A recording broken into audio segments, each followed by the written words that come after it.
왕세자, 왕세손, 왕세제로 책봉되어 있지 않았더라도 선왕이 사망하면서 왕위 계승자로 결정된 사례들이 여러 번 있었습니다.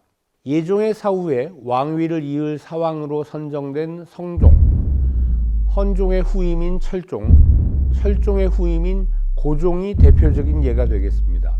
왕위 되기 위해서 반드시 있어야 할 가장 중요한 전제 조건은 전 왕이 왕자에서 물러나거나 세상을 떠났어야 하는 것입니다.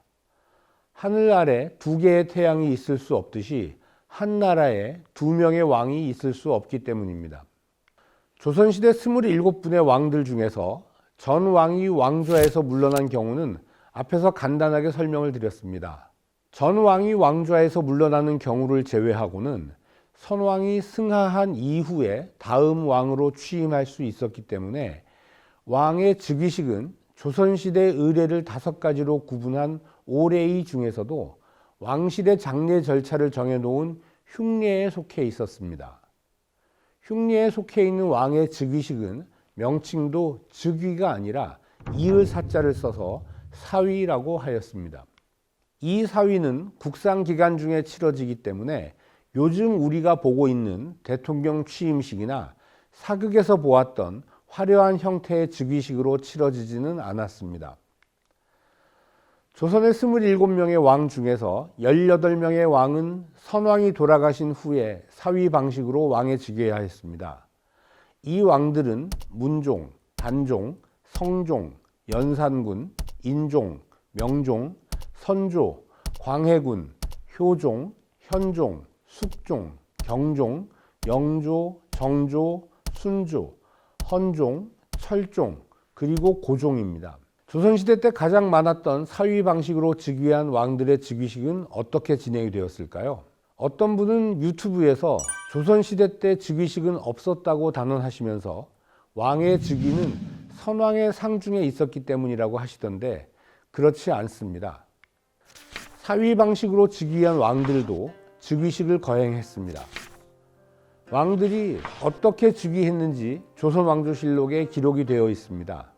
다만 국상기간 중이기 때문에 화려하고 즐거운 형태로 진행되지 않고 침통한 분위기에서 간략하게 진행이 되었습니다. 선왕이 사망하면 바로 국상 절차가 시작됩니다. 국상이 시작되면 선왕의 혼을 부르는 고복, 이후 목욕, 소렴, 대렴 등 여러 가지 절차가 차례대로 진행이 됩니다. 이 절차가 진행되는 과정에 유족들이 상복을 입는 성복이라는 절차가 있습니다. 사위 방식으로 즉위한 왕 중에서 성종과 광해군을 제외한 나머지 왕들은 성복 이후에 즉위식을 하였습니다. 즉위식은 3단계로 나누어서 진행이 되었습니다. 가장 먼저 하는 절차는 선왕의 유해를 모시고 있는 빈전 앞에서 선왕의 유언인 유교를 듣고 왕의 도장인 대보를 받는 의식인데요. 새 국왕으로서의 정통성과 권위를 확보하는 의식이 되겠습니다. 이 절차는 선왕이 위독한 상황에서 이루어지기도 하였습니다. 선왕이 위독한 상황에서 이루어지거나 생존 시에 유교와 대보를 전달받은 경우에는 이 절차가 생략되었습니다. 왕의 유교와 대보를 전달받은 후에 이루어지는 즉위식의 2번째 단계는 바로 신하들이 왕 즉위에 대한 축하 인사와 요즘식으로 표현하면 왕에 대한 충성을 서약하는 의식입니다. 이 절차를 조하라고 부르는데 문무백관과 종친들로부터 왕이 되었음을 확인받는 절차이기도 하였습니다.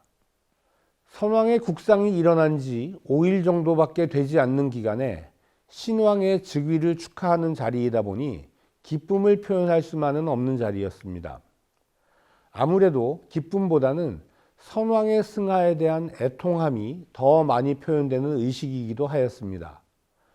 그러다 보니 조화의식이 거행된 장소는 각 궁궐의 가장 큰 건물인 근정전, 인정전, 숭정전의 정문인 근정문, 인정문, 숭정문 같은 곳이 대부분이었습니다.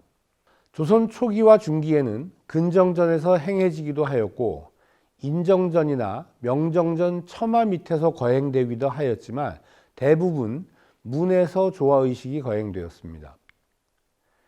이 조화의식 때 새로 즉위한 왕을 위해서 왕이 앉는 의자인 어좌를 설치하고 왕이 어좌에 앉아야 했습니다. 하지만 선왕의 승하를 애통해야 하는 사왕들은 이 어좌에 앉는 것을 사양하였고, 신하들 입장에서는 예로부터 정해진 절차가 있으니 사왕이 어좌에 앉아야 한다고 간청하는 절차가 여러 차례 반복되었습니다. 이후 사왕이 어좌에 앉으면 본격적인 조화의식이 거행되었습니다. 조화의식은 다음과 같이 진행되었습니다. 사왕에게 문무백관과 종친이 4번 절하는 국궁사배를 하고, 이어서 왕에게 충성을 서약하는 의식인 삼고두가 행해집니다. 삼고두는 이마를 3번 땅에 찌으면서 충성을 맹세하는 것입니다. 삼고두 후에 왕의 즉위를 축하하고 장수를 기원하는 산호를 하게 됩니다. 이 절차가 끝난 후에 다시 국궁사배를 하는 것으로 조화의식이 마무리됩니다. 즉위식의 3번째 단계는 새로운 왕이 즉위했다는 사실을 만천하에 알리는 즉위교서를 반포하는 반교입니다. 즉위교서에는 왕이 즉위하게 된 과정, 앞으로 나라를 다스릴 방향에 대한 얘기가 들어 있습니다. 또한 왕의 즉위를 기념하여 죄인들을 사면하는 절차도 포함되어 있었습니다. 지금까지는 사위의 방식으로 즉위한 18명의 왕들의 즉위식이 어떤 절차로 진행되었는지 알아보았습니다.